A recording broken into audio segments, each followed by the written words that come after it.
পারে না। এরপরে যদি কোরআনুল কারীম মাহফিলে কেউ বাধা সৃষ্টি করে 140 ধারা জারি করে, বুঝতে হবে শরীরের মধ্যে আবু জেহেলের রক্ত মিশ্রিত আছে। কথা বলেন ঠিক কিনা? বিগত 16টি বছর তাফসীরুল কোরআন মাহফিলে বাধা সৃষ্টি হয়েছে কি হয় নাই? হয়েছে কি হয় নাই? বাংলাদেশের বিভিন্ন জায়গায় গিয়েছে, অনুমতির প্রয়োজন হয়েছে। অনুমতির জন্য গিয়েছে ডিসি মহোদয়ের কাছে, তিনি পাঠিয়ে দিয়েছেন এসপির কাছে, এসপি পাঠিয়ে দিয়েছে ওসি সাহেবের কাছে, ওসি সাহেব এসআই কে পাঠিয়েছেন এলাকার নেতার কাছে। এসআই যখন যায় তিনি বললেন আমি একটু খোঁজ খবর নিয়ে দেখি। পরক্ষণেই ওসি স্যারের কাছে ফোন করে বলে, স্যার এই বক্তাকে এই দেশে আনতে দেওয়া যাবে না, 144 ধারা জারি করে দেন। আছে কি নাই? অনেক জায়গাতে সামনে থেকে মাইক কেড়ে নেওয়া হয়েছে, আমাদেরকে গলায় ধাক্কা দিয়ে তাড়িয়ে দেওয়া হয়েছে। সেই স্বৈরাচারীর বিদায় ঘুমটা অনেক আগেই বেজে গেছে। কথা ঠিক না? টিকতে পারে নাই। কোরআনের গায়ে হাত দিলে সে কখনো টিকে থাকতে পারে? পারে কি? পারে না। সেই কোরআন, আমি প্রাসঙ্গিক বিষয় আলোচনা না করে মূল আলোচনায় চলে যাই। আমি তেলাওয়াত করেছি কি সূরা লাহাব। সূরা তো করিয়া দেওয়ার দায়িত্ব আমি আল্লাহর।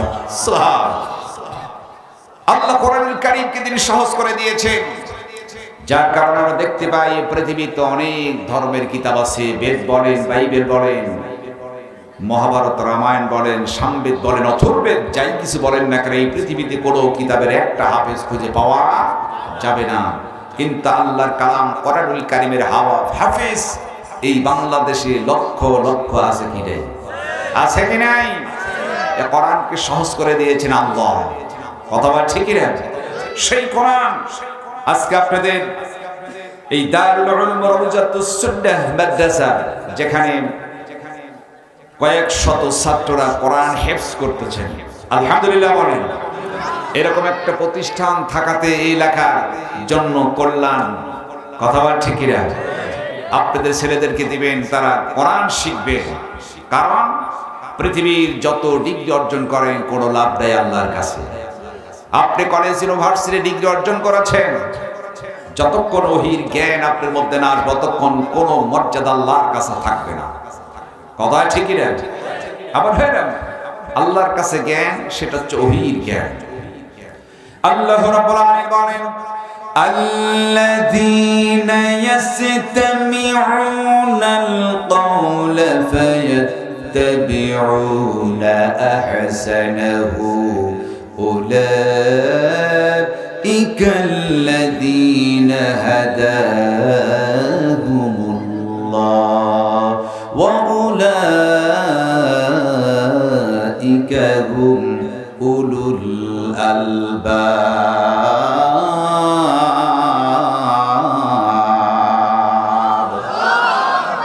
الله বলেছে الذين يستمعون القول, যারা শ্রবণ করলো উত্তম কথা এবং সেইটা মেনে নিল।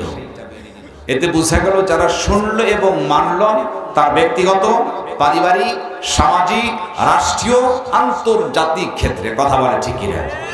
আল্লাহ বলে হাদাহুমুল্লাহ, আমি আল্লাহ তাদেরকে হিদায়াত করে দেই। ওয়া উলাইকা হুম উলুল আলবাব, আর এরাই হচ্ছে প্রকৃতপক্ষে বুদ্ধিমান। জোরে বলে আল্লাহু আকবার। অতক্ষণ পর্যন্ত প্রকৃতপক্ষে বুদ্ধিমান জ্ঞানবান হবেন না যতক্ষণ পর্যন্ত ওহীর জ্ঞান আপনার ভিতরে না আসবে। এই যে আমি বলবো আপনাদের ছেলে ও মেয়েদেরকে আমি কোরআন শিখান, ভিত্তিটা মজবুত করে, এরপর কলেজ ইউনিভার্সিটি লেখাপড়া করাবেন, কোনো সমস্যা নাই। কথা ঠিক না? আসুন সেই কোরআন, এটা হচ্ছে শ্রেষ্ঠ কিতাব, মুআজিজার কিতাব। আল্লাহর আকাশ নিচে জমিনের উপর এর চাইতে সেরা কিতাব আর একটু হতে পারে না। আবার ভাইরা, যে কোরআনুল কারীম রাসূল যখন তেলাওয়াত করতেন, আবু জেহেল, উতবা, শাইবা, বগীরা সকলেই কিন্তু দল বেঁধে রাসূলের পিছনে দাঁড়িয়ে তারা কোরআন শুনতেন। কিন্তু ওরা মানে নাই। কি জন্য? নেতৃত্ব চলে যাবে। কথা আছে কিনা? ওরা শুনেছে, মানে নাই। আবু লাহাব বললেন, মুহাম্মদ বিন আব্দুল্লাহর কণ্ঠে যে কোরআন আমরা শুনছি, এভাবে যদি শুনি গোটা আরবের লোক সব মুহাম্মদ বিন আব্দুল্লাহর পথে যাবে, কোরআন মনে হয় শোনা আমাদের ঠিক হবে না।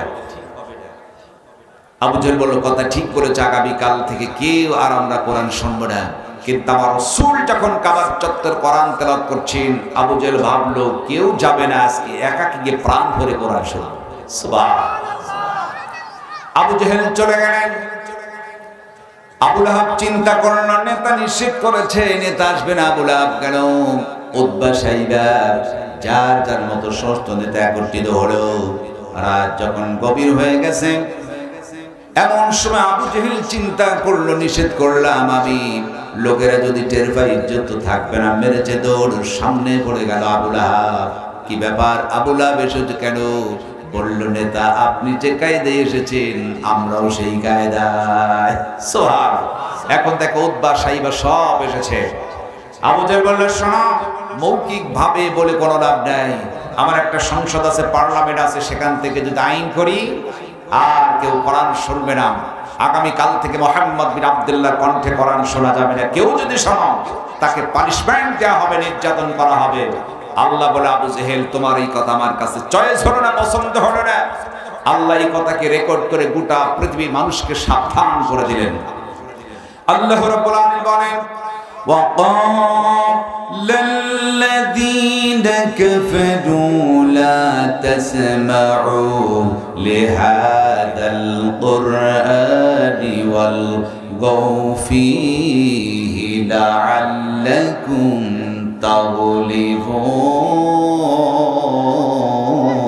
تغلبون। আবু জেহেল বলেছিল, লা তাসমাউ, কখনো শোনা যাবে না। আল্লাহ বললেন না, আবু জেহেলের মতো তোমরা নিষেধ করতে পারো না। যার জ্ঞান আছে, বুদ্ধি আছে, যিনি পাগল নয়, ওই ব্যক্তি কখনো কোরআনুল কারীম শুনতে নিষেধ করতে পারে না। কোরআনুল কারীমের মাহফিলে বাধা সৃষ্টি করে না, 140 ধারা জারি করতে পারে না। কথা বলেন ঠিক কিনা? একজন সুস্থ মস্তিষ্কের ব্যক্তি, যার ব্রেন ভালো আছে, তিনি পাগল নয়। ওই ব্যক্তি কখনো কোরআনুল কারীমের মাহফিলে বাধা দিতে পারে না। আমি সূরা লাহাব থেকে আলোচনা শুরু করে যে রাত হয়ে গেছে অনেক। সূরাতুল লাহাব এর মধ্যে আয়াত আছে 5টি। কয়টি আয়াত? 5টি আয়াত আছে। রুকুর সংখ্যা আছে 1টি। আর এইটা নাজিল হয়েছে মক্কাতে। কোথায় নাজিল হলো? মক্কায় নাজিল হয়েছে। 30 পারার মধ্যে আছে। সিরিয়ালের দিক দিয়ে আছে 111 নম্বর সূরা। এখন সূরাতুল লাহাব 5টি আয়াত, 1টি রুকু, মক্কায় অবতীর্ণ হলো। 30 নম্বর পারার মধ্যে আছে সূরা, সিরিয়ালে 111 নম্বর। এখন এই সূরাটি নাজিল হলো কেন? নাজিলের একটা কারণ আছে। শানে নজুলটা কি? এইটা যদি না বুঝি তাহলে তো আমরা তাফসীর বুঝবো না। কথা ঠিক না? এখন আমরা দেখি সূরাতুল লাহাব নাজিল হলো কেন। আল্লাহ বিভিন্ন সময় বিভিন্ন প্রেক্ষাপটে কোরআনুল কারীম তিনি নাজিল করেছেন। সুবহান। আমার ভাইরা, ইসলামের প্রাথমিক যুগে রাসূল তিনি সাফা পাহাড়ের চূড়ায় উঠলেন, লাল পতাকা ওড়ালেন, অর্থাৎ তাদেরকে দাওয়াত দিলেন, ডাকলেন। তার ডাকে সাড়া দিল তার আপন চাচা আবু লাহাব, গ্রামের চাচা আবু জেহেল, উতবা সাইবা সব নেতা এলো। যখন হাজির হলো, আল্লাহ রাসূল একটু খাবারের ব্যবস্থা করলেন। কিসের ব্যবস্থা? খাবারের ব্যবস্থা করলেন। তার কারণ তিনি জানতেন এরা হচ্ছে খাওয়ায় পাগল। কথা ঠিক না? আমাদের দেশে দেখেন কিছু নেতার কর্মী আছে, খাওয়া আছে যেখানে, ওরা আছে সেখানে, খাওয়া নাই, টাকা নাই, ওরাও নেতার পিছনে নাই। আছে কি নাই? রাসূল খাওয়ার আয়োজন করলেন, খাইলেন, বললেন, চাচা খাবার কেমন হলো? বলে খুব ভালো হয়েছে। বলে তাই নাকি? বলে হ্যাঁ। তাই যদি হয় তাহলে আমি একটা কথা বলবো। বলে হ্যাঁ। নবীজি বললেন, সাফা পাহাড়ের অপোজিটে একদল সৈন্য অস্ত্র সহ অপেক্ষা করছে, যে কোনো মুহূর্তে তোমাদের উপর আক্রমণ করে তোমাদেরকে হত্যা করতে পারে। তোমাদেরকে বিশ্বাস হয়? আবু লাহাব বলল হ্যাঁ। বলে কেমনি? বলে এভাবেই বিশ্বাস হয়, তুমি কোনোদিন মিথ্যা কথা বলতে পারো না। তোমাকে আমরা ডিগ্রি দিয়েছি আল আমিন, তুমি বিশ্বাসী। আর সাদিক, তুমি হচ্ছে সত্যবাদী। মুহাম্মদ, তুমি জীবনে কোনোদিন মিথ্যা কথা বলতে পারো না। জরুর সুবহান। আল্লাহর নবী ডাক দিয়ে বললেন, চাচা আমি যদি সত্যবাদী হয়ে থাকি, বিশ্বাস যদি হয়ে থাকে, চাচা দেরি নয়, পড়ে দেন লা ইলাহা ইল্লাল্লাহু মুহাম্মাদুর রাসূলুল্লাহ সাল্লাল্লাহু আলাইহি ওয়াসাল্লাম। রাসূল বললেন, লা ইলাহা ইল্লাল্লাহ, কোন ইলাহা নাই, রিজুক দাতা নাই, দাতা নাই, বিধান দাতা কেউ নাই, জমিন যার, আইন চলবে তার, যখন আল্লাহ রাসূল এই কথা বলেছেন, আবু লাহাব বললেন অসম্ভব, এইটা হতে পারে না। এর আগে খুব খুশি, যখনই বলছে জমিন যার, আইন চলবে তার। আবু লাহাব বলল তাব্বালাকা ইয়া মুহাম্মদ, তুমি ধ্বংস হও। আবু লাহাব আবার রাসূলকে আগে একটা গালি দিলেন। কি দিলেন? গালি দিয়েছেন প্রত্যেকটি নবী এবং রাসূল আলাইহিস সালাতু ওয়াস সালামকে সেই যুগের কাফেরেরা আগে দিয়েছে গালি, এরপর গায়ে হাত উঠিয়েছে। কথা বলেন ঠিক কি না? আমার রাসূলকেও আগে দিল গালি, এরপরে হাত উঠালো। প্রত্যেক নবীকেই এভাবে তারা গালি দিয়েছেন। কথা ঠিক কি না?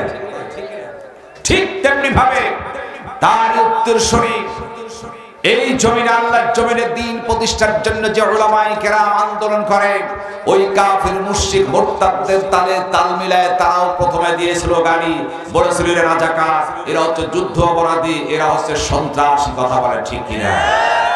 একই কায়দা।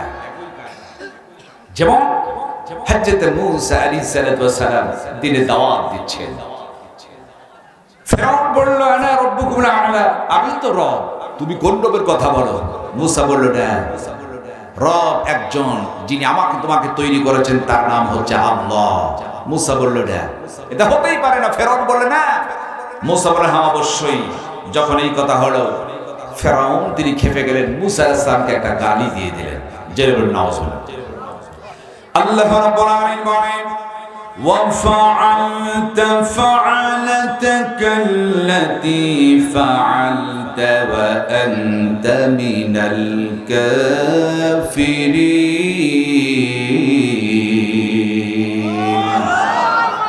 ফিরআউন বলল মূসা তুমি যা করার করেই ফেলেছ। মূসা তুমি একজন অকৃতজ্ঞ, তুমি তো কাফির। মূসা আলাইহিস সালাম অকৃতজ্ঞ এবং কাফির বলে যখন গালি দিল, আল্লাহর বন্ধু আল্লাহর নবী হযরত মূসা আলাইহিস সালাম ফিরআউনের কথা তিনি আমলে নিলেন না, সবগুলা তিনি হজম করলেন। দিনের তিনি দাওয়াত দিয়ে চলছেন। ফিরআউন দেখলো গালি দেওয়ার পর শোনে না, নতুন কায়দে আবার ফিরআউন মূসাকে আবারও গালি দিয়ে বলল আনা খায়রুম মিন হাযাল্লাযী হুয়া মাহিনু ولا يكاد يبين।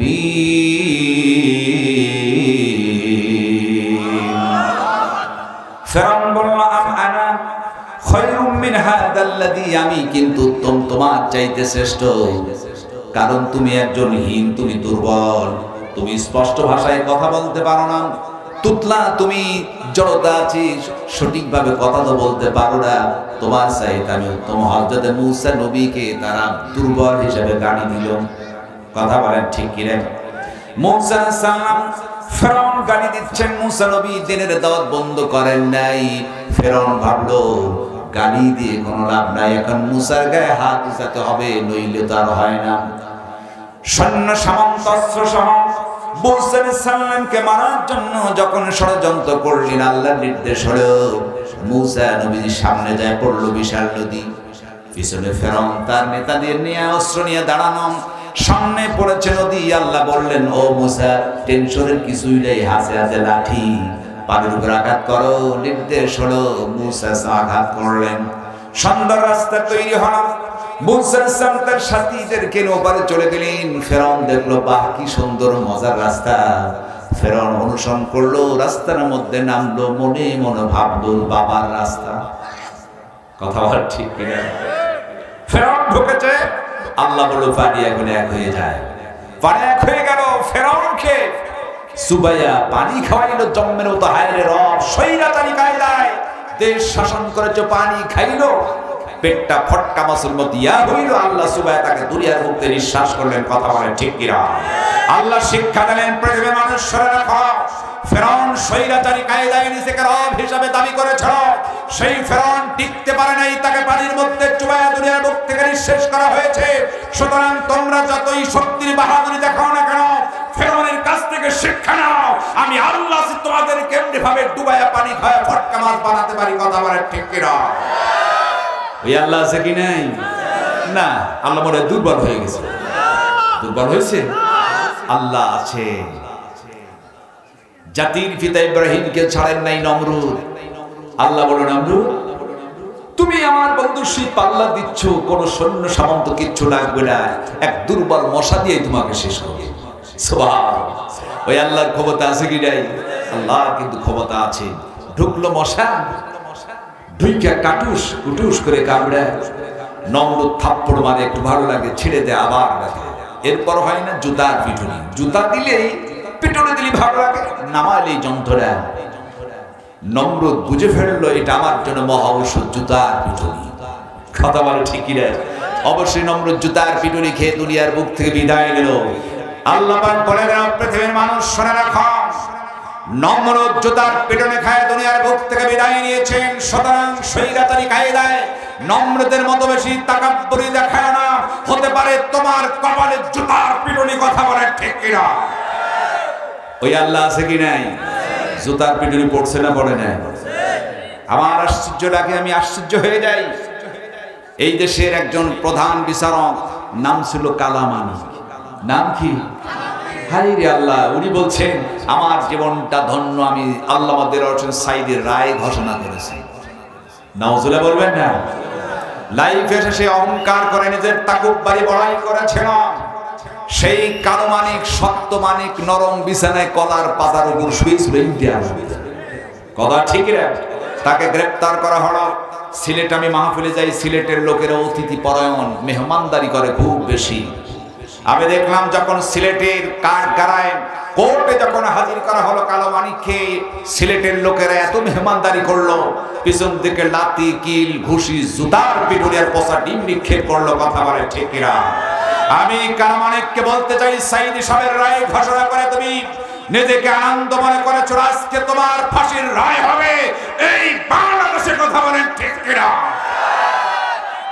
স্বৈরাচারী করে কেউ কখনো টিকতে পারে না, পারবেও না, কেউ পারবে না। গালি দিল মূসা আলাইহিস সালামকে, এরপরে হাত উঠাইতে চাইলো, পারলো না। ঠিক এমনি ভাবে আমার রাসূলকে আগে দিল গালি।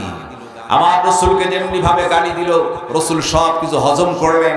এইবার আবু লাহাব একটা পাথর তুলে মারলেন, রাসূলের কপালের বাম দিকে ঠাস করে লেগে রক্ত ঝরতে শুরু করলো। আমার ভাইরা, সমস্ত নবী এবং রাসূল সাল্লাম কি সেই দেশের কাফেররা আগে গালি দিল, এরপর তারা হাত উঠালো, নির্যাতন করলো। ঠিক এইভাবে আমাদের দেশের যারা হক্কানি আলেম, জমিনে আল্লাহর জমিনে দ্বীন প্রতিষ্ঠা করতে যা হক আর বাতিলের কথা বলে, সংগ্রাম করে, লড়াই করে, তাদেরকে সেই আবু জেহেল, উতবা, সাইবা, ফেরাউন, নমরুদের উত্তরসূরিরাকে গালি দিল, বলল এরা হচ্ছে যুদ্ধ অপরাধী। কথা বলেন ঠিক কিনা? এরা হচ্ছে রাজাকার। এই পৃথিবীতে একজন আলেম ছিলেন, শ্রেষ্ঠ আলেম, শহীদ আল্লামা দেলোয়ার হোসেন সাঈদীর মতো লোককেও তারা ছাড়ে নাই। কথা বলে ঠিক কিনা? যে লোকটি 50টি বছর তাফসীরুল কোরআন মাহফিল করে গোটা পৃথিবীর মানুষকে শোনালেন, যার হাত ধরে হাজার হাজার বেধর্মী ইসলাম কবুল করেছেন। কথা বলেন ঠিক কিনা? তাকে বলা হলো যুদ্ধ অপরাধী, তাকে বলা হলো রাজাকার, তাকে বলা হলো আল বদর, তাকে বলা হলো ধর্মদ্রোহী, তাকে বলা হলো ধর্ষণকারী। যদি বলুন নাউজুবিল্লাহ। শয়তান এটা বিশ্বাস করে না। কথা বলে ঠিক কিনা? অন্যায় ভাবে বিনা দোষে আল্লামা দেলোয়ার হোসেন সাঈদীকে 13টি বছর কারাগারের মধ্যে আটকে রাখে, চিকিৎসার নাম দিয়ে হাসপাতালে ইনজেকশন পোষ করে আল্লামা দেলোয়ার হোসেন সাঈদীকে তোমরা শহীদ করে দিয়েছ। শুনে রাখো, আল্লামা দেলোয়ার হোসেন সাঈদকে শহীদ করেছ, তোমাদের বিচার এই বাংলার জমিনে হবেই হবেই। কথা বলেন ঠিক কিনা? কোনো ছাড় দেয়া হবে না। কথা বলেন ঠিক কিনা? অন্যায়কারীদের বিচার হবে ইনশাআল্লাহ। আমার নবী পাথর তুলে মারলেন, নবীজি কপালের সুন্দর চেহারার বাম দিকে পাথর লাগলো, রক্ত যখন পড়ছেন, নতুন একজন সাহাবী, নব মুসলিম, 2 দিন আগে ইসলাম কবুল করেছে, ইসলাম প্রাথমিক যুগের কথা, নাম ছিল তার আবুল হানা। দৌড়ে এসে রাসূলের সামনে দাঁড়ালেন। আবু জেহেল তখন পাথর উঠালো, বলল মুহাম্মদ রে, তোমার পাথর নিক্ষেপ করতে চাই। আবুল হানা বলল না। শুনে রাখা আবু জেহেল, আমি আবুল হানা 2 দিন পূর্বে ইসলাম কবুল করেছি, জীবন থাকতে আল্লাহ রাসূলের গায়ে পাথর লাগতে দিব না। জোরে বলুন সুবহানাল্লাহ। কারণ আল্লাহ পাক বলেছেন ওয়া মান ইতিইল্লাহা ওয়ার রাসূল ফাউলাইকা মা'আল্লাযীনা আন'আমা আল্লাহু আলাইহিম মিনান নাবিয়্যিনা ওয়াস-সিদ্দীকিনা ওয়াশ-শুহাদা'i ওয়াস-সালিহিন।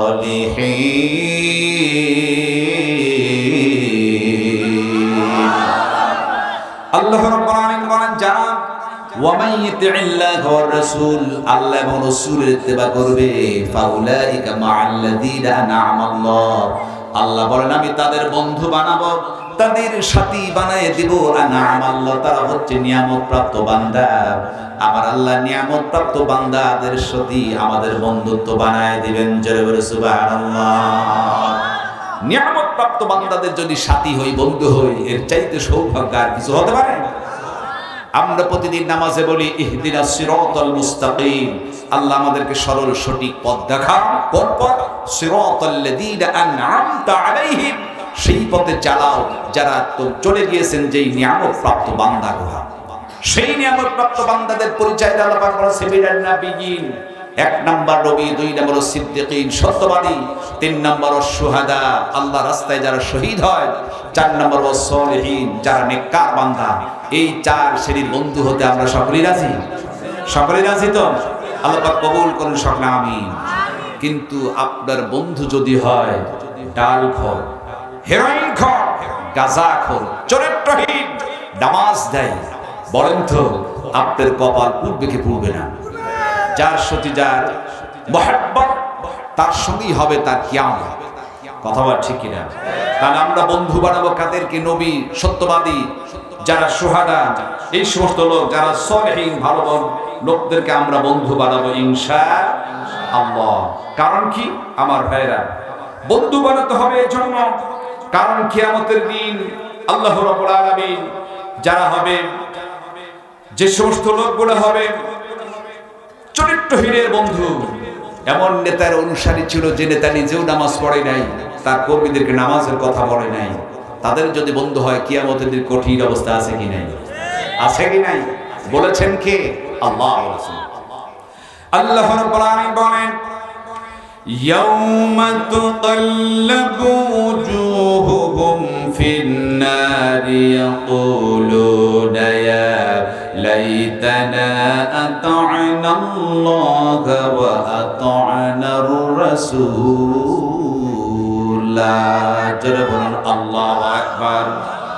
সেই সময় ডাক দিয়ে বলবেন ইয়াউমা তুকাল্লাবু ওজুহুহুম ফিন-নার, ওই দিন ওই লোকদেরকে চেহারায় আগুনের ছাপ দেওয়া হবে। মাছকে যেমনি করে ভাজি করা হয়, উলট পালট করে মাছকে যেমন ভাজি করা হয়, ওই লোকদেরকে উলট পালট করে চেহারায় যখন ছাপ দেওয়া হবে, লোকেরা তখন আফসোস করে বলবে ইয়াকুলুনা ইয়া লাইতানা আতা'না আল্লাহ ওয়া আতা'না রাসূল, কেন আমরা আল্লাহ এবং রাসূলের ইত্তেবা করলাম না? কেন আমরা আল্লাহ রাসূলের ইত্তেবা করি নাই? যার কারণে আজকে আমাদেরকে ছাপ দেওয়া হচ্ছে, কঠিন অবস্থা হবে। এই সময় তারা কেঁদে কেঁদে বলবে ওয়াকালু রাব্বানা ইন্না আতা'না সাদাতানা ওয়া কাবরানা ফাআদাল্লুনা সাবিলা। জোরে বলুন আল্লাহু আকবার। সেই দিন লোকেরা বলবে ওয়াকালু রাব্বানা, হে আমার রব, ইন্না আতা'না সাদাতানা, কেন সেই নেতাদের পিছনে ঘুরলাম, ওই নেতাদের পথে পথে চলেছি, ওয়া কাবুরানা, ধনী লোকদের পিছনে দৌড়াইলাম। নেতাদের যে অবস্থা, নেতারা ডেকে বললো আমার কর্মীরা শোনো, আজকে আমার যে দশা তোমাদেরও সেই দশা, কেন আমার কথা শুনলাম, আজকে কিছুই করতে পারবা না, আমার যাই অবস্থা তোমারও সেই অবস্থা। নেতা তখন পলায়ন করবে। কথা বলেন ঠিক কিনা? এই জন্য যেই নেতা হবে জাহান্নামী, তার কর্মীগুলো হবে জাহান্নামী। কথা বলেন ঠিক কিনা? সুতরাং ওই ধরনের পচা নেতা, যেই নেতারা কোনোদিন বলল না ও আমার কর্মী তোমরা ৫ ওয়াক্ত নামাজ পড়বা, তোমরা মা বাবার খেদমত করো, সত্য কথা বলবো, এই কথা যে নেতারা বললো না, কখনো আমাদের যুব সমাজ ওই দল করতে পারে না। কথা বলেন ঠিক কিনা? আমার ভাইরা, এই জন্য আবুল হালাম নবমুসলিম 2 দিন পূর্বে ইসলাম কবুল করেছেন। ঈমান তার বৃদ্ধি হলো। ডেকে বলল, আবু জেহেল, শরীরে রক্ত থাকতে, জীবন থাকতে রাসূলের গায়ে আমি পাথর লাগতে দিব না। আবুল হালা 2টি হাত টান টান করে রাসূলের সামনে দাঁড়ায় গেল। আবু জেহেল পাথর উঠালেন, চট করে পাথর এলো, আবুল হালার বুকের উপর পাথর লেগে গেল, রক্তক্ষরণ হয়। উতবা দাঁড়ালো একটা পাথর নিয়ে। আবুল হালা বলল, উতবারে, পাথর মার রাসূলের গায়ে লাগতে দিব না, বুকটা পেতে দিলাম, পাথর আমার বুকে বারো, আমার জীবন থাকতে রাসূলের গায়ে আমি পাথর লাগতে দিব না। আল্লাহু আকবার! কি আশিকে রাসূল, কি মহব্বত রাসূলের প্রেম ভালোবাসা! এরাই হচ্ছে প্রকৃতপক্ষে আশিকে রাসূল। কথা বলে ঠিক কিনা? আমরা তো শুধু দেওয়ালে লিখে রাখি বিশ্ব আশিকে রাসূল, আছে কি নাই? আমার রাসূলের বিপক্ষে যখন এই দেশের নাস্তিক কোরআনগাররা যখন গালি দেয়, সস্তা আশিকে রাসূল একটাও খুঁজে পাওয়া যায় না। মিটিং মিছিলে নাই, স্লোগান নাই, পেপার পত্রিকা একটা বিবৃতি দেয় না, অথচ দেওয়ালে লিখে রাখে আশিকে রাসূল। এরা কখনো আশিকে রাসূল হতে পারে না। কথা বলা ঠিক কিনা? এটা হচ্ছে আশিকে শয়তান। কথা ঠিক কিনা? রাসূলকে গালি দেয় যার হৃদয়ে আঘাত লাগে না, সে কখনো মুমিন হতে পারে না। আমার ভাইরা, যখন আবু জেহেলের পাথর লাগলো, উতবা আরেকটি পাথর মেরেছেন, চট করে সে আবুল হালার বুকে দ্বিতীয় পাথর লেগে গেল। সাইবা দাঁড়ালেন, বললেন, আবুল হালা সরে যাও, মুহাম্মদ বিন আব্দুল্লাহকে পাথর মারতে দাও। তিনি 2টি হাত টান টান করে দাঁড়ালেন, যেমনি ভাবে আপনাদের রংপুরের আবু সাইদ 2টি হাত টান টান করে দাঁড়ালেন। স্বৈরাচার নিফাজ্জার স্বৈরাচারী সরকারের পতন ঘটানোর জন্য আপনাদের রংপুরে আবু সাইদ 2টি হাত টান টান করে দাঁড়ানো। পুলিশ বাহিনী, গুন্ডা বাহিনী বুলেট ছড়লো, 1 2 3টা করে আবু সাইদের বুকে সাজদা করে দিল। জমির উপর ঢলে পড়লেন, রক্ত ঝরলো। আবু সাইদের রক্তের বিনিময়ে 24 সালে বাংলাদেশ গুন্ডায় স্বাধীনতা অর্জন করলো। কথা বলেন ঠিক কিনা? আমার ভাইরা, এই পৃথিবীতে শহীদের রক্ত যত বেশি ঝরবে, ইসলামের পতাকা খুব তাড়াতাড়ি উড্ডীয়মান হবে। কথা বলেন ঠিক কিনা? আমার ভাইরা, বিল্ডিং তৈরি করতে গেলে অসংখ্য ইটকে ভেঙে টুকরো টুকরো করে অসংখ্য ইটকে মাটির মধ্যে দিতে হলো। এরপর সুন্দর একটা বিল্ডিং তৈরি হলো। কথা বলে ঠিক কিনা? এই দেশে কালেমার পতাকা উড্ডীয়মান হবে তখন, যখন অসংখ্য মানুষকে শহীদ হয়ে রক্ত ঝরায় মাটির নিচে চলে যাবে, তখনই এই দেশে কালেমার পতাকা পথ করে উঠবে। কথা বলেন ঠিক কিনা? আমার ভাইরা, কত মা, কত বোন, কত ভাই, কত ছেলে, কত মেয়ে রক্ত দিল, স্বৈরাচারী সরকার বুলেটের আঘাতে তাদেরকে শহীদ করেছে। কথা বলেন ঠিক কিনা? বিনা দোষে আমাদের ছেলেদের যারা কোরআনের কথা বলে, মামলা হামলা মিথ্যা বানোয়াটি দিয়া দেশের পর দিন, বছরের পর বছর কারাগারের মধ্যে রাখলো। কত হাজারি, কত কান্না নারী আর পুরুষ, কত মা কাঁদলো, কত সন্তানের চোখের পানি ঝরলো। মজলুমের কান্না আমার আল্লাহ রাব্বুল আলামিন তিনি কবুল করেছেন। কথা বলেন ঠিক কিনা? আল্লাহ কবুল করেছেন যার জন্য স্বৈরাচারী নিপাত দিয়েছে। কথা বলেন ঠিক কিনা? আবুল হালা 2টি হাত টান টান করে আবু সাইদের মতো দাঁড়ালো। তৃতীয় আরেকটি পাথর চলে এলো।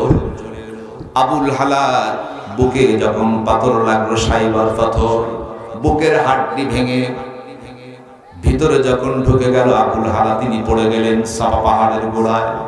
চলে এলেন হযরত আবু বকর ওমর, দৌড়ে এসে নব মুসলমান আবুল হালাকে উঁচু করে ধরলেন। কাবার চত্বরে নিয়ে যাওয়া হলো। কাবার চত্বরে যখন নিয়ে গেলেন, আবুল হালা কখনো হুশ, কখনো বেহুশ, কখন যেন দুনিয়ার বুকতে বিদায় দেয়। নবী আবার ছুটে এলেন, আবুল হালার সামনে দাঁড়ানো, ডেকে বলল, রে আবুল হালা, ও আবুল হালা, 2 দিন পূর্বে ইসলাম কবুল করেছো, তোমার ঈমান আল্লাহ মজবুত বানায় দিল। আমাকে তুমি এতই ভালোবাসো যার কারণে কাফিরদের 3টি পাথরের আঘাত তোমার বুকে লেগেছে। 3টি পাথর লাগবে, একজন কাফির চলে এলো। ডেকে বলল, আবুল হালাকে 3টা পাথর মেরেছো, ও পাহাড়ের নিচে পড়ে আছে, এখনো কিন্তু মরে নাই। বাড়ির জন্য একটা পাথর আনলেন, আবুল হালার মাথার উপরে যখন আঘাত করা হলো, সঙ্গে সঙ্গে মাথার খুলি উল্টিয়ে গেল। নির্যাতন করেছে কাফেরেরা। প্রথমে দিল গালি, এরপর গায়ে হাত উঠানো, কিন্তু তারা কেউ টিকতে পেরেছে? কেউ টিকতে পারে নাই।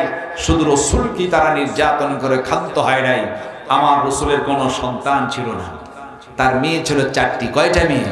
4টি কন্যা সন্তান। বড়টির নাম রুকাইয়া, মেজোটার নাম ছিল জাইনাব, তৃতীয়টির নাম ছিল উম্মে কুলসুম, চতুর্থ মেয়ের নাম ছিল ফাতেমা। 4টি কন্যা। এই 4 কন্যার মধ্যে মেজো কন্যা জাইনাবকে নির্যাতন করেছিল কাফির জাতিরা। একটাই অপরাধ, তিনি দ্বীন ইসলামের পথে ছিলেন। কথা বলে ঠিকই। শরীয়তের তখন বিধান ছিল না।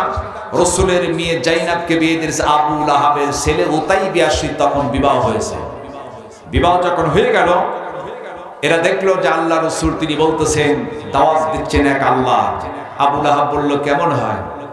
আমরা তো মূর্তির পূজা করি, লাত, মানত, উজ্জা, হবল। এরপর আমরা গাছের পূজা, পাহাড়ের পূজা, আগুনের পূজা করি। আর মুহাম্মদ বিন আব্দুল্লাহ বলে না, কোনো গাছের পূজা হবে না, পাহাড়ের পূজা হবে না, আগুনের পূজা হবে না, কোনো লাত, মানত, উজ্জা, হবল, উট, দুম্বা, খাম্বা কারো পূজা হবে না। একমাত্র দাসত্বের গোলামি করতে তার, যার নাম হচ্ছে আল্লাহ। কথা আছে কিনা? এই কথা যখন বললেন, তারা ক্ষিপ্ত হলেন, রসুলের শত্রু হয়ে গেল।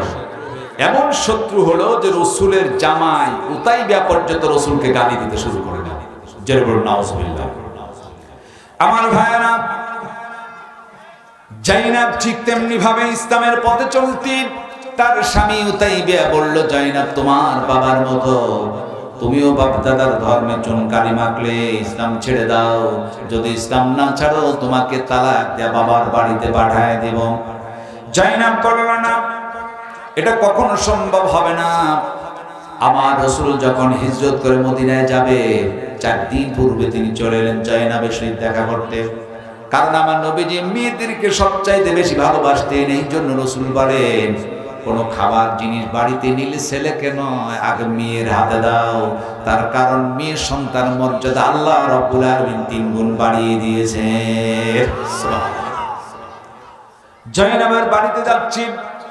রসুল যখন রওনা দিয়েছেন, পথের মাঝে দেখলেন দুষ্ট ছেলেরা রসুলকে দেখেই গালি দিতে শুরু করলো। কারণ মুহাম্মদ বিন আব্দুল্লাহ, আল্লাহ রসুল, তিনি ইসলামের কথা বলেন, লাত, মানত, উজ্জা, হবলের বিপক্ষে কথা বলেন। তাকে যখন গালি দিতে শুরু করলেন, তাকিয়ে দেখলেন তার আপন, তার জামাই উতাইবাও রসুলকে গালি দেয়। নবীজি জামার গালি দিয়ে সব কিছুকে তিনি হজম করলেন, কিছুই বললেন না। হেঁটে হেঁটে জাইনাবের বাড়ির দরজায় গেলেন। রসুল সালাম করলেন, জাইনাব চলে এলো। নবী আবার তাকায় দেখেন জাইনাবের চোখের নিচে কালো দাগ, হাতে কালো দাগ। ডেকে বললেন, মা, চোখের নিচে কালো দাগ কিসের? হাতে তোমার কালো দাগ। জাইনাব চিন্তা করলো, আমাকে নির্যাতন করে, কারণ আমি একমাত্র দাসত্ব গোলামি করি আল্লাহ। যার কারণে আমার স্বামী উতাইবা আমাকে মেরে মেরে হাতে, চোখে এবং শরীরে কালো দাগ বসিয়ে দিয়েছে। এই কথা যদি আমার আব্বাকে বলে, আমার আব্বা চরম কষ্ট পাবে। সব কিছুকে হজম করে জাইনাব বলল, বাবা, কিছু নয়, কথা শোনার দরকার নেই। নবীর সেই কথাবার্তা শেষ হল। নবীজি আমার জাইনাবের কাছ থেকে বিদায় নিয়ে চলে গেলেন।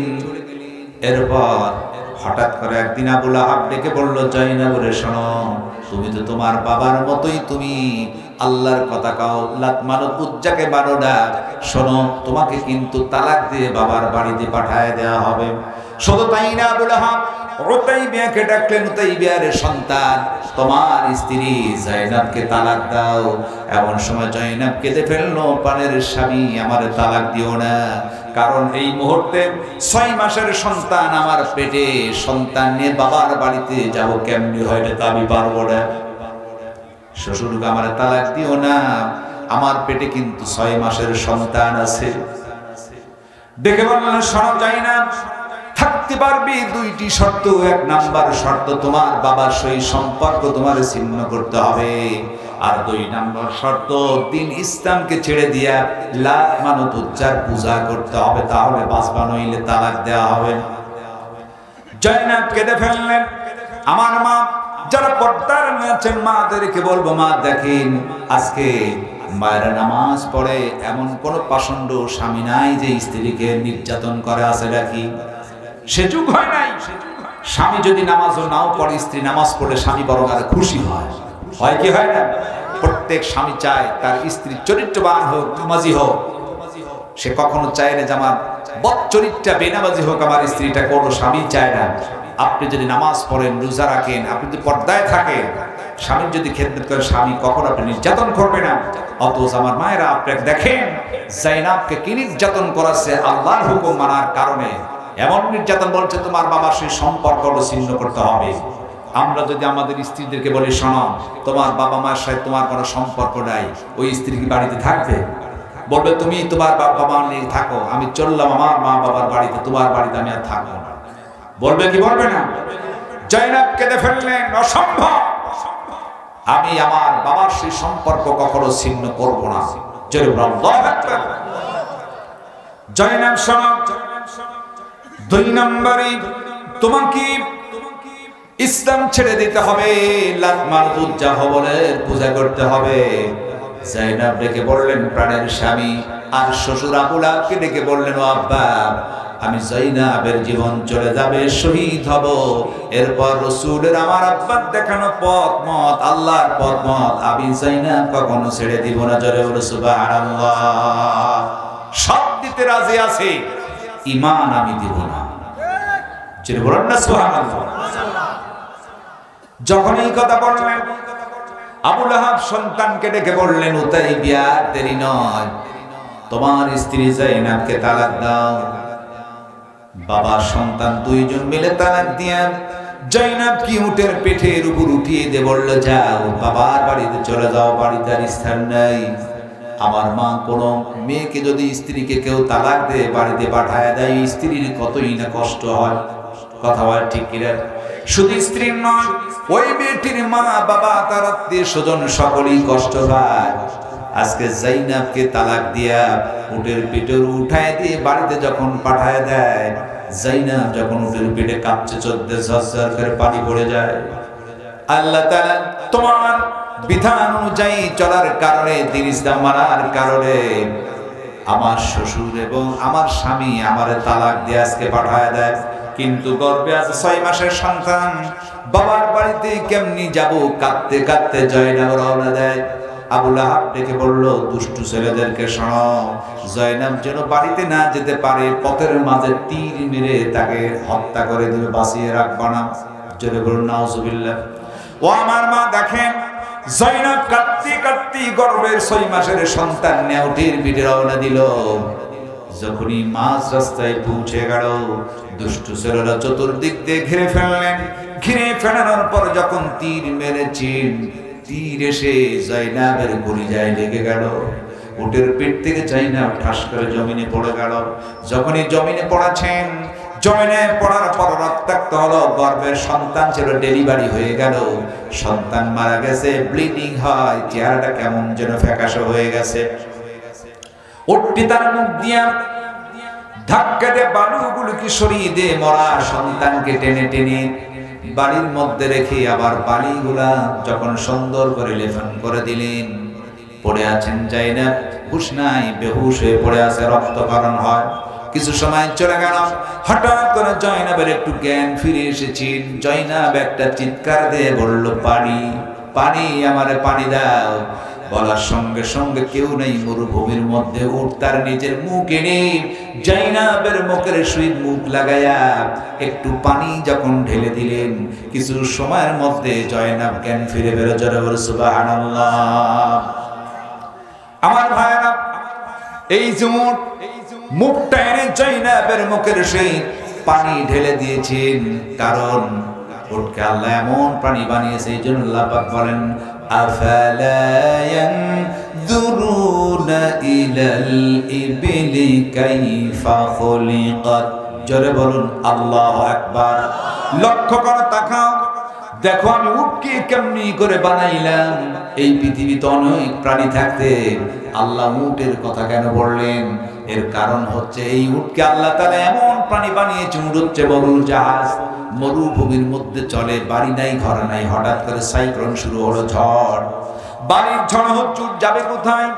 হঠাৎ করে মাটির মধ্যে থমকে দাঁড়ায়, মাথাটা মাটির দিকে দাঁড়িয়ে গেল, বালুর ঝড় হতে গিয়ে মাথাটা বালির মধ্যে দেবে যায়।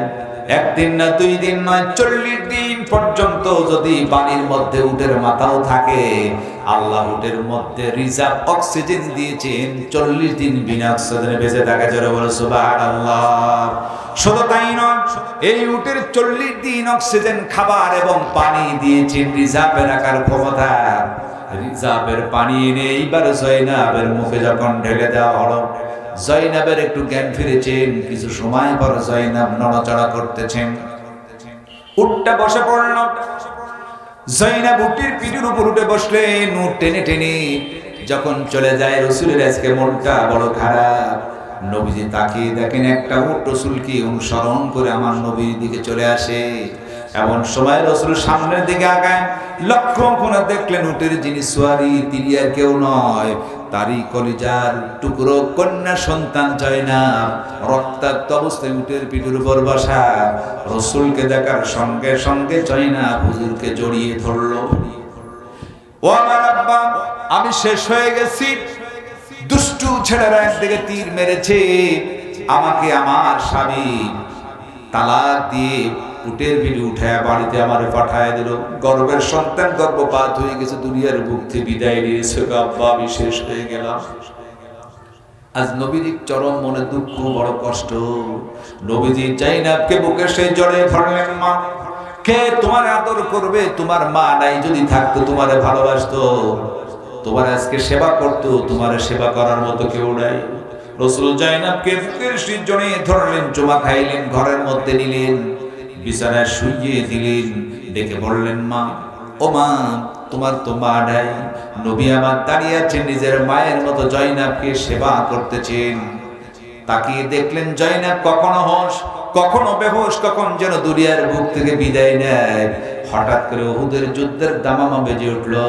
রাসূলকে যেন হাতছানি দিয়ে ডাকছেন, আল্লাহর জমিনে দ্বীন প্রতিষ্ঠা করতে, হক আর বাতিলের জিহাদ। নবী আর বললেন, মা, জিহাদের ডাক, জিহাদ ছানি দিয়ে যেন আমারে ডাকছে, জিহাদের মাঠে আমাকে যেতে হবে, আর সময় দিতে পারলাম না। মা, তুমি থাকো। কি বাবা, দেখেন নিজের আপন কন্যা দুনিয়ার বুক থেকে বিদায় নেবে, কিন্তু জিহাদের ডাক, জিহাদকে আল্লাহ কেমনি ফরজ করলেন, নিজের আপন কন্যাকে রেখে জিহাদে যার জন্য রাসূল আবার রেডি হয়ে গেছেন। জোরে বলি সুবহানাল্লাহ। আমরা হলে বলতাম নিজের মেয়েই তো বাঁচে, কিসের জিহাদ? আমরা কখনো যেতাম না, কথা বলে ঠিক কিনা? আর কি মেয়ে ছেলেন ডেকে বলে, আব্বা আপনি চলে যান জিহাদের মাঠে, আমি দোয়া করে দিলাম আল্লাহ যেন আজকের জিহাদের মাঠে আপনাকে বিজয় দান করেন। জোরে বলি সুবহান। কি মা, কি মেয়ে ছিলেন জয়নাব। জিহাদ এমন একটি জিনিস ফরজ করেছেন, জিহাদ কি সংগ্রাম, লড়াই করার জন্য নির্দেশ দিয়েছেন। যতদিন ফিতনা ফাসাদ জমি থেকে না কাটবে, ততদিন পর্যন্ত তোমরা সংগ্রাম করো, লড়াই করো। বলেছেন কে? আরো জোরে বলেন কে? যার মধ্যে জিহাদের মনোভাব নাই, যার মধ্যে শহীদের তামান্না নাই, ওই লোকটির মৃত্যু হবে মুনাফিকের মৃত্যু। কথা বলেন ঠিক কিনা? তাহলে জিহাদি মনোভাব থাকার দরকার আছে কি না? শহীদের তামান্না প্রত্যেকটি বছর আমার মধ্যে থাকতে হবে। কথা বলেন ঠিক কিনা? যায়েদের কাছ থেকে বিদায় নিয়ে রাসূল বের হচ্ছেন, জিহাদের মাঠে যাবেন। দরজার কাছে এসেছেন, কে যেন পিছন দিক থেকে আওয়াজ করলো, ইয়া রাসূলুল্লাহ, জিহাদের মাঠে যাওয়ার দরকার নাই, আপনার কলিজার টুকরো কন্যা সন্তান জয়নাব তিনি বিদায় নিয়েছেন। ইন্না লিল্লাহি ওয়া ইন্না ইলাইহি রাজিউন। আবার রাসূল কেঁদে ফেললেন। আহারে, নবীজি আমার ব্যাগ করলেন, ঘরের মধ্যে আসলেন, তার মেয়ে জয়নাবকে চুমা খাইলেন, আদর করলেন। মা, স্বামীর সংসার করতে পারো নাই, স্বামী কখনো আদর করলো না, তোমার শ্বশুর কখনো তোমার ভালোবাসলো না, নির্যাতন করলো, কষ্টই দিল। মা, তুমি আজকে দুনিয়ার বুক থেকে বিদায় নিয়েছো বলে আল্লাহ রাসূল তিনি দৌড় মারলেন, জান্নাতুল বাকির মধ্যে হাজির হয়ে গেল। আমার নবীজি নিজ হাতে কবর তিনি খনন করলেন। কবর খনন করার পর রাসূল আবার কবরের মধ্যে বসে পড়লেন। এক মুষ্টি বালি উঠাইয়া আমার রব আল্লাহকে ডেকে বলেন, আল্লাহ, আমার কন্যা জাইনাব তিনি স্বামীর সংসার করতে পারলো না, স্বামী তারে কখনো ভালোবাসলো না, আপন বানাতে পারলো না। তার শ্বশুর তাকে ভালোবাসতো না, স্বামীর আদর পায় নাই, শ্বশুরের আদর পাইল না। আল্লাহ গো, আমার জয়নাবকে যদি ভালো না বাসে, আদর না পায়, ও আমার আল্লাহ, অবশ্যই আমার জয়নাব তোমাকে ভালোবেসেছে। জোরে বলো সুবহানাল্লাহ। আমি নবীজি জয়নাবের কবরের মধ্যে দাঁড়ায় বলি, আমার কন্যা জয়নাবের কবরটিকে তুমি জান্নাতের টুকরা বানায় দিও। জোরে বলো সুবহানাল্লাহ। আবার ভাইয়েরা গোসল হলো, জানাজা হয়েছে, সমাহিত হলো, নিজ হাতে হুজুর কবরের মধ্যে লাশটা শুইয়ে দিলেন, পাথর মিশিয়ে দিলেন। এখন শেষ হয়ে গেছি, রাসূল তার কন্যার জন্য দীর্ঘ সময় ধরে কি দোয়া করবেন? সময় নাই, যেতে হবে জিহাদের মাঠে। হাতে লেগেছে বালি, ঝাড়ার সময় নাই। যদি বালি ছাড়তে যায় আল্লাহ নাকশ হয়ে যাবে, জিহাদের মাঠে আমাকে যেতে হবে। জোরে বলো আল্লাহু আকবার। আমার নবীজি দৌড় মেরেছেন, বালি ঝাড়তে ঝাড়তে দেরি হয়ে যায়। জিহাদের মাটি গেলেন, জিহাদ করে হুজুর ফিরে এসেছেন। তিনি হেঁটে হেঁটে যায়, হঠাৎ করে উতাইবিয়ার সহিত দেখা। উতাইবিয়া রাসূলকে দেখে গালি দিল। আজকে নবীজি কতবার এর আগে গালি দিলে সব কিছু হজম করেছেন, হুজুর আজকে আর হজম করতে পারছেন না। সঙ্গে সঙ্গে নবী আমার দুটি হাত আল্লাহর কাছে তুললেন আর বদদোয়া করে বলেন, আল্লাহ, এই দুনিয়ার নিকৃষ্ট কুত্তা উতাইবিয়ার জন্য, দুনিয়ার হিংস্র কুত্তা যাকে তাকে তুমি খেয়ে ফেলাইতে পারো না। আল্লাহু আকবার। আল্লাহ তোমার কাছে দোয়া করি, নিকৃষ্ট কুত্তা উতাইবিয়াকে, দুনিয়ার নিকৃষ্ট হিংস্র প্রাণী যেন তাকে ছিঁড়ে ফেলে টুকরো টুকরো করে হত্যা করে দেয়, তোমার কাছে দোয়া কর।